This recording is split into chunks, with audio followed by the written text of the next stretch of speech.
दोस्तों, कहानी की शुरुआत होती है उस दौर से जब रोमन्स हर शहर पर हमला करके उस पर कब्जा करते थे और बचे हुए लोगों को या तो जिंदा जलाते थे या फिर उन्हें लड़वाते थे अपनी खुशी हासिल करने के लिए। तभी हम दो भाई गेटा और कैराकला को देखते हैं जो रोम की ऊपर हुक्मरानी कर रहे होते हैं। वो अपने सबसे बहादुर सिपाही जनरल अकेशियस को नॉर्दर्न अफ्रीका के नुमिडिया शहर पर कब्जा करने के लिए भेजते हैं ताकि उस शहर पर भी रोम की हुकूमत हो। तभी हम नुमिडिया शहर में एक कपल लूसियस और अर्शिटा को देखते हैं जो अपनी रोजमर्रा जिंदगी में काफी खुशहाल रहते हैं, लेकिन अचानक उन्हें महल के ऊपर से आग और धुएं नजर आते हैं, जिसका मतलब है कि उनके शहर पर हमला होने वाला है। तब वो दोनों जल्दी से अपनी चीजें पैक करते हैं और लड़ने के लिए निकल जाते हैं। उसके बाद हम जुगुर्था को देखते हैं जो नुमिडिया शहर का राजा होता है। दूसरी तरफ लूसियस नुमिडिया के सिपाहियों को गाइड कर रहा होता है और उसकी पत्नी जो कि एरोज के साथ दीवार पर खड़ी होती है। जैसे ही रोमन्स नजदीक पहुंचते हैं तो नुमिडिया के लोग कैटापल्ट्स और बोझ के साथ उन पर हमला करते हैं। रोम की शिप्स को भारी नुकसान होता है, लेकिन जनरल अकासियस अपने सैनिकों को आगे बढ़ने का हुक्म देता है। आग दोनों तरफ फैलती है और कई लोग सिर्फ कुछ ही मिनटों में मर जाते हैं। जब शिप्स किले तक पहुंचती हैं, रोम की सेना प्लेटफॉर्म्स नीचे उतारकर शहर में घुस जाती है। अकासियस अपनी तलवार से सैनिकों को बिना किसी रहम के मारता रहता है और आगे बढ़ता है। दूसरी तरफ लूसियस भी रोमन्स को बेरहमी से मारता रहता है। जैसे ही रोमन्स किले में घुस रहे होते हैं, अर्शिटा उन पर ऊपर से एरोज से हमला करती है। तब अकासियस उसे देखता है और अपने आर्चर्स को फायर करने का हुक्म देता है, जिससे एक एरो अर्शिटा के सीने को चीर देता है और वो नीचे समंदर में गिर जाती है। जब लूसियस अपनी आंखों के सामने अपनी पत्नी का लाश समंदर में गिरते हुए देखता है तो उसकी हिम्मत टूट जाती है, जिससे एक रोमन्स पीछे से आकर उसे मारकर बेहोश कर देता है और लूसियस भी समंदर में गिर जाता है। जब उसकी आंख खुलती है तो वो देखता है कि रोमन्स ने जंग जीत ली है और सभी को बंदी बना रहे होते हैं। तब उसे समंदर के दूसरी तरफ अपनी पत्नी का शव पानी के ऊपर तैरते हुए मिलता है। वो भागकर उसके पास जाता है और उसे गले लगाता है रोते हुए, मगर रोम के सिपाही आकर उसे वहां से ले जाते हैं। जनरल अकासियस रोम के लिए शहर को जीत लेता है और उसके सभी मरे हुए सैनिकों की लाशों को जला देता है और जो बचते हैं उन्हें बंदी बना देता है। फिर एक एक करके उनके जिस्म पर बर्निंग ब्रांड्स डाल दिए जाते हैं, जिससे उन्हें स्लेव्स बनाया जाता है। फिर उन्हें शिप्स के जरिए रोम भेजा जाता है। सफर के दौरान लूसियस जुगुर्था को देखता है जो काफी जख्मी हालत में होता है, तो लूसियस उसकी जख्म को एक कपड़े से बांधता है ताकि उसे कुछ वक्त के लिए आराम मिल जाए। मगर जुगुर्था को लगता है कि उसके पास वक्त कम है और उसे याद आता है कि कैसे उसने लूसियस को एक खोए हुए बच्चे की तरह रेगिस्तान में ढूंढा था। शिप्स जब ऑस्ट्रिया रोम के पोर्ट पर पहुंचती हैं, अकेशियस को हीरो की तरह वेलकम किया जाता है और ट्विंस एम्परर्स उसे लॉरेल देते हैं। दूसरी तरफ स्लेव्स को एंटियम ले जाया जाता है जो रोम के आउटकर्ट्स में है और मैक्रिनस ग्लैडिएटर ट्रेनिंग की निगरानी करता है। जुगुर्था, लूसियस और कुछ और स्लेव्स को एक प्रैक्टिस एरिना में डाला जाता है जहां उन्हें कुछ खतरनाक बंदरों से लड़ना पड़ता है। लड़ाई का आगाज होता है। रोमन्स देखने वाले चीयर कर रहे होते हैं जब खून खराबा करने वाले बंदरों को एरिना में छोड़ दिया जाता है। ये बंदर खतरनाक, भयानक और मारने के लिए प्रशिक्षित किए गए थे। वो कैदियों पर जोर से हमला करते हैं और उन्हें जल्दी से मार डालते हैं। इस दौरान जुगुर्था लड़ने से इनकार कर देता है और घुटनों के बल गिर जाता है, जिससे एक बंदर उस पर हमला कर उसे मार डालता है। जब दूसरा बंदर लूसियस पर अटैक करता है तो वो अपनी चेन को उसकी मुंह में डालकर उसे रुकने की कोशिश करता है, मगर बंदर ज्यादा ताकतवर होता है। फिर लूसियस अपनी जान बचाते हुए उसकी टांग काट लेता है, जिससे बंदर कुछ समय के लिए उससे दूर भागता है। लेकिन लूसियस, जो अब काफी गुस्से में आ चुका होता है, वह बंदर को पीछे से पकड़कर चेन से उसे मार डालता है। जब ये सब हो रहा था, रोम का एक्स जन मैक्रिनस लूसियस को गौर से देख रहा था और वह उसे खरीदने का फैसला करता है। लूसियस और उसके दोस्त मैक्रिनस के स्लेव्स के बैरक्स में भेजे जाते हैं, जहां उन्हें खाना दिया जाता है ताकि वो दूसरे युद्ध के लिए तैयार हो सके। खाना खाने के बाद सभी को मैक्रिनस के सामने पेश किया जाता है ताकि वह नए भर्ती किए गए सैनिकों को जज कर सके। लूसियस बोलने से इनकार कर देता है, इसलिए मैक्रिनस अपने ग्लैडिएटर ट्रेनर विगो को उसे लड़ने का हुक्म देता है। शुरुआत में लगता है कि लूसियस को नुकसान हो सकता है, लेकिन जल्दी ही वह अपने आप को संभाल लेता है और इम्प्रेसिव स्किल्स के साथ विगो को हरा देता है, जिससे मैक्रिनस और भी ज्यादा खुश हो जाता है और उसे फिर प्राइवेट चेम्बर्स में भेजा जाता है, जहां मैक्रिनस उसे कहता है कि वह ग्लैडिएटर्स के लिए काफी काबिल है क्योंकि उसमें लड़ने का सम्मान है। लूसियस आखिरकार अपनी जुबान खोलता है और मैक्रिनस को बताता है कि वह अकासियस को मारना चाहता है। मैक्रिनस उसे कहता है कि अगर वह रोम में काफी लड़ाइयां जीत ले तो वह अपना बदला ले सकता है।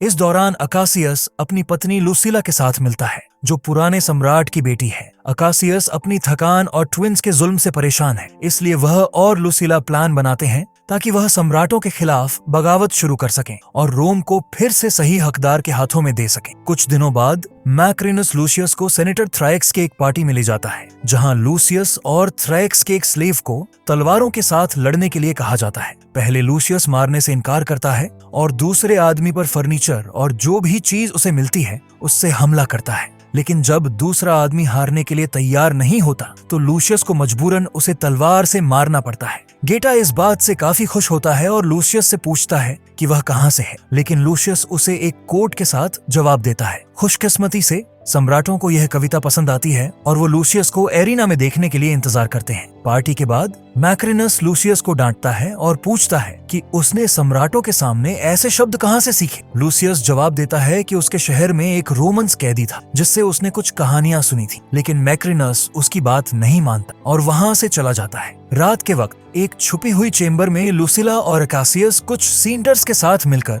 अपने प्लान्स को शेयर करते हैं, जिसमें वो रोम को बचाने का प्लान बना रहे होते हैं। अकासियस बताता है कि उसके पास रोम के 5000 सैनिक हैं जो उसके प्रति वफादार हैं और उसके लिए जान भी दे सकते हैं। यह सब सुनकर वहां मौजूद सभी सींटर्स उसका साथ देने पर राजी हो जाते हैं। दूसरे दिन सभी स्लेव्स को रोम के ग्लैडिएटर गेम्स के लिए कोलोसियम ले जाया जाता है। कोलोसियम में सम्राट अकासियस और लुसीला को मुख्य सीटों पर बुलाया जाता है और पब्लिक अकासियस का नाम लेकर उसका स्वागत करती है। कुछ ही मिनटों में स्लेव्स एरिना में एंटर करते हैं और ग्लैडिएटर चैंपियन ग्लाइसियो एक राइनो पर सवार होकर उनके सामने आता है। लूसियस अपनी टीम का लीडर बनकर एक स्ट्रेटजी बनाता है ताकि वे राइनो के हमलों से बच सकें, लेकिन बदकिस्मती से एक स्लेव उसकी बात नहीं मानता, जिससे ग्लाइसियो आसानी से उसे जमीन पर गिरा देता है और राइनो उसे अपने सींग से उठाकर मार डालता है। लूसियस अपनी हाथ में कुछ मिट्टी उठाकर फेंकता है ताकि राइनो को भ्रमित कर सके और कुछ ऐसा ही होता है। राइनो कुछ नहीं देख पाता और वह सीधा दीवार से टकरा जाता है,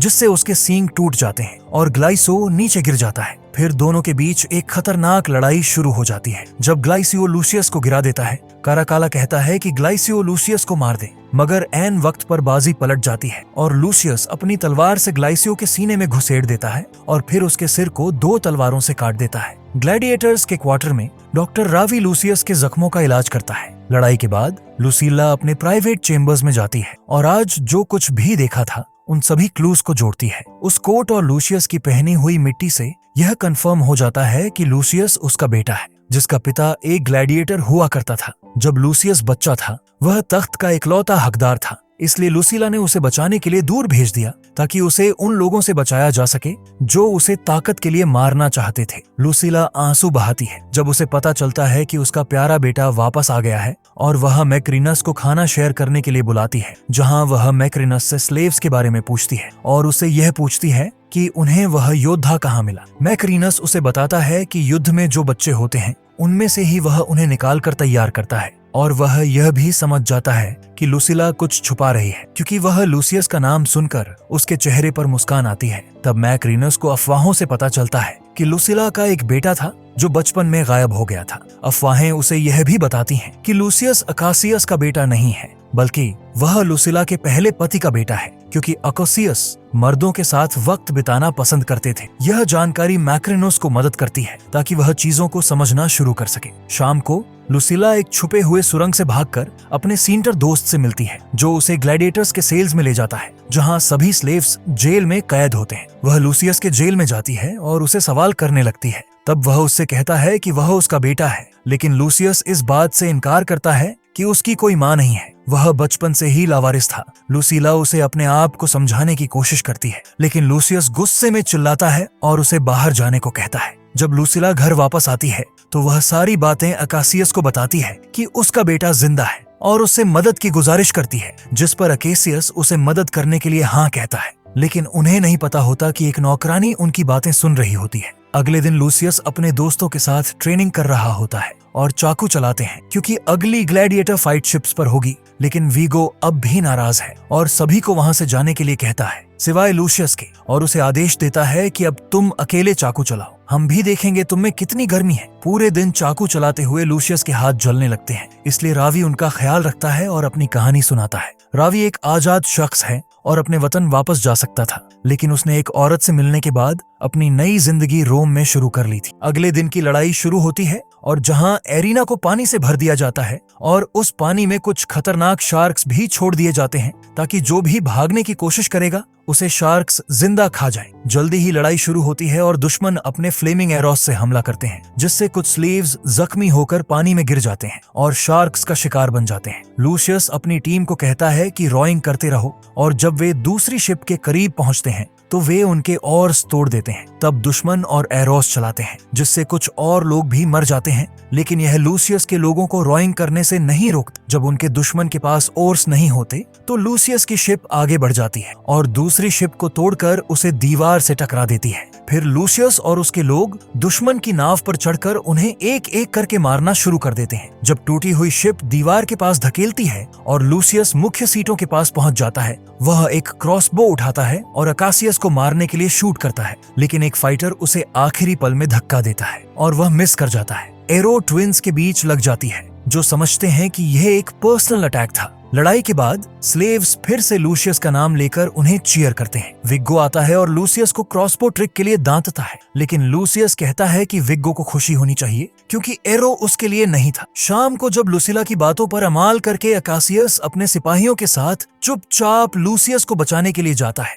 तभी सम्राट के सैनिक पहले से वहां इंतजार कर रहे होते हैं और वो उन पर एरोस के साथ हमला करते हैं, सिवाय अकासियस को मारने के। सभी को मार देते हैं और उसे पकड़कर ट्विंस के पास ले जाया जाता है। गेटा उनसे उनके धोखे के लिए डांटता है, लेकिन अकासियस उसे हंसी में जवाब देता है। यह देखकर कैराकला गुस्से में आ जाता है और गेटा एक तलवार उठाता है ताकि अकासियस को मार सके, लेकिन क्रकला उसे रोक लेता है कि सजा सबके सामने होनी चाहिए। जोड़ा को एक सेल में डाल दिया जाता है और मैक्रिनीस यह पॉइंट आउट करता है कि क्रूसिफिक्शन चोरों के लिए होती है और अकेसियस एक हीरो है, तो उसे अरीना में डाला जाए ताकि डेव था उसके खुद फैसले करेंगे कि वह जिंदा रहेगा या मरेगा। क्रकाला को यह आइडिया काफी पसंद आ जाता है। अगले दिन रवि लूसियस के जख्मों पर फिर से दवाई लगा रहा होता है, मगर इस दौरान लूसियस दीवार पर उन बहादुर लोगों का नाम देखता है जो लड़ते हुए मरे थे, मगर उसे एक नाम मिटा हुआ मिलता है और वो रवि से पूछने लगता है कि यह कौन है जिसका नाम मिटा दिया गया है। तो रवि मैक्सिमस का नाम लेता है और उसे बताता है कि वो कभी एक बहादुर सिपाही हुआ करता था। फिर रवि उसे एक कमरे में ले जाता है जहाँ पर मैक्सिमस के सारे आर्मर और तलवारें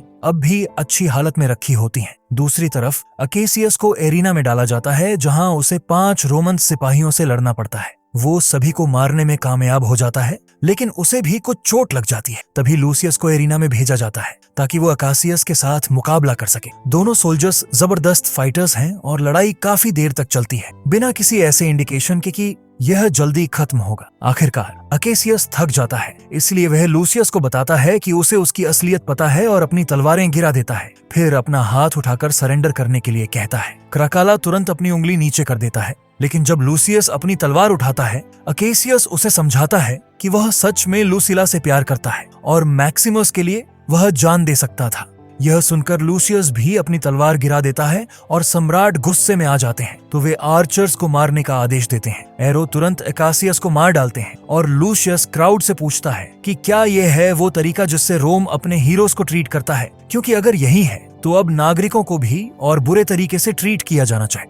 फिर क्राउड सम्राटों को बू करने लगती है और गार्ड्स लोगों को दूर रखते हैं, जिससे ट्विंस वहां से भाग निकलते हैं, मगर क्राउड पूरे शहर में फैल जाती है और हर तरफ आग लगा रहे होते हैं क्योंकि वे ट्विंस के सिर चाहते हैं। सोल्जर्स उन्हें रुकने की कोशिश करते हैं, मगर उनकी तादाद काफी ज्यादा होती है। इस बीच मैक्रिनुस गेटा के कमरे में जाता है और उसे अपने भाई कैराकाला के खिलाफ करता है, यह कहकर कि सही रोम का हकदार तुम हो, मगर उसका भाई कैराकाला हुकूमत कर रहा है, जिससे गेटा गुस्से में कैराकाला को मारने जाता है, मगर कैराकाला उसे रुकने की कोशिश करता है। तभी मैक्राइनस आकर गेटा के हाथ के खंजर से कैराकाला का गला काट देता है और कैराकाला वहीं पर मर जाता है। सुबह लूसिला लूसियस से मिलने आती है और उसे मैक्सिमस की अंगूठी देती है। इसके बदले लूसियस अपने दुख का इजहार करता है और फिर दोनों एक दूसरे को माफ कर देते हैं। इसी दौरान गेटा ताजपोश की ताकत ले लेता है और ऐलान करता है कि उसका बंदरिया पहला कॉन्सुल होगा, जबकि मैक्रिनस दूसरा होगा। मैक्रिनस सेनेटर्स के सामने गेटा का सिर झुकाता है और समझाता है कि उसे ज्यादा ताकत चाहिए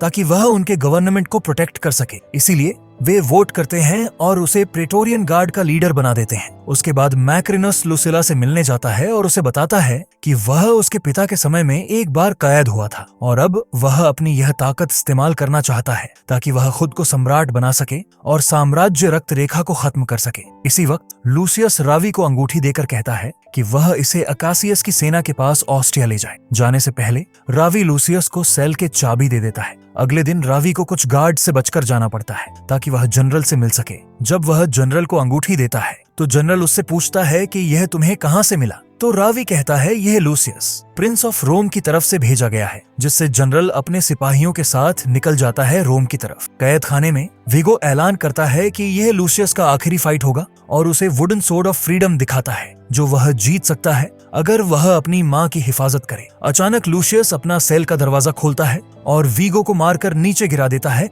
और उसकी जान ले लेता है। तभी सारे स्लेव्स अपने सेल से निकलकर सारे गार्ड्स को मार डालते हैं और फिर लूसियस उस कमरे में चला जाता है जहां पर उसके पिता का आर्मर और तलवार रखे होते हैं। वह उस आर्मर को पहनता है और तलवार उठाकर जंग के लिए तैयार होता है। दूसरी तरफ लुसिला को एक पोस्ट के साथ बांध दिया जाता है, मगर तभी लूसियस एरिना में एंटर करता है और अपनी लुसिला के पास चला जाता है, जिससे सारे गार्ड्स लूसियस के पीछे आकर खड़े होते हैं उसे मारने के लिए। तब सारे स्लेव्स भी उस एरिना में एंटर होते हैं, जिससे एक खौफनाक लड़ाई शुरू हो जाती है। जब बैटल चल रही होती है, गेटा उत्साहित होता है और कहता है यही तो असल युद्ध है। लेकिन मैक्रिनस के चेहरे पर परेशानी साफ नजर आती है और वह कमांडर को इशारा करता है कि और सिपाही भेजो एरिना में। तभी घोड़सवार एरिना में एंटर हो जाते हैं, मगर लूसियस जो एक अच्छा फाइटर है वह सभी को मारते हुए लुसिला के पास पहुंच जाता है ताकि उसे आजाद कर सके। लेकिन तभी मैक्रिनस गेटा के कान में सुई गुस्से से घुसाकर उसे मार देता है और एक तीर छोड़ता है जो सीधे लुसिला के दिल में घुसता है। यह सब देखकर क्राउड सोल्जर्स को दीवारों से नीचे धकेलते हुए भागने लगती है, मगर सोल्जर्स अपनी जान बचाते हुए क्राउड पर तीर चलाते हैं, जिससे कई लोग वहीं पर मर जाते हैं। इसके बाद मैक्रिनस घोड़े पर बैठकर फौज के पास गेट की तरफ निकल जाता है, तो लूसियस भी उसके पीछे घोड़े पर बैठकर निकल जाता है। कुछ ही वक्त बाद प्रेटोरियन गार्ड अकेसियस की सेना से मिलती है, जो रावी के साथ शहर के बाहर है। लूसियस मैक्राइनस को गेट के पास फंसा लेता है और उसे घोड़े से नीचे गिराने के लिए उससे टकराता है और दोनों अपनी तलवारों से लड़ते हैं। मैक्रिनस एक खौफनाक दुश्मन साबित होता है जो लूसियस की तलवार तोड़ देता है और उसे मारते हुए दरिया में धकेल देता है और मारने की कोशिश करता है। बार बार मैक्रिनस उसे मारता रहता है, मगर तलवार लूसियस के आर्मर में लगती है। तभी लूसियस अपनी आखिरी जिंदगी देखने लगता है और अपनी माँ की आखिरी बातें याद करता है, जिससे उसे हौसला मिलता है और वह पानी के अंदर से एक पत्थर उठाकर मैक्रिनस के चेहरे पर जोरदार मारता है, जिससे मैक्रिनस की तलवार नीचे गिर जाती और लूसियस उसे उठाकर मैक्रिनस का हाथ काट देता है और फिर उसके सीने में तलवार मारकर उसे मार डालता है। तभी वहां मौजूद सारे सोल्जर्स लूसियस का नाम लेकर नारा लगाते हैं और फिर लूसियस वापस एरिना में जाता है जहां लुसिला मरी थी। और यहीं पर यह स्टोरी खत्म होती है। अगर आपको यह स्टोरी अच्छी लगी हो तो वीडियो को लाइक करें और चैनल को सब्सक्राइब करें। मैं मिलता हूं आपसे अगले वीडियो में। तब तक के लिए अपना ख्याल रखें। बाय।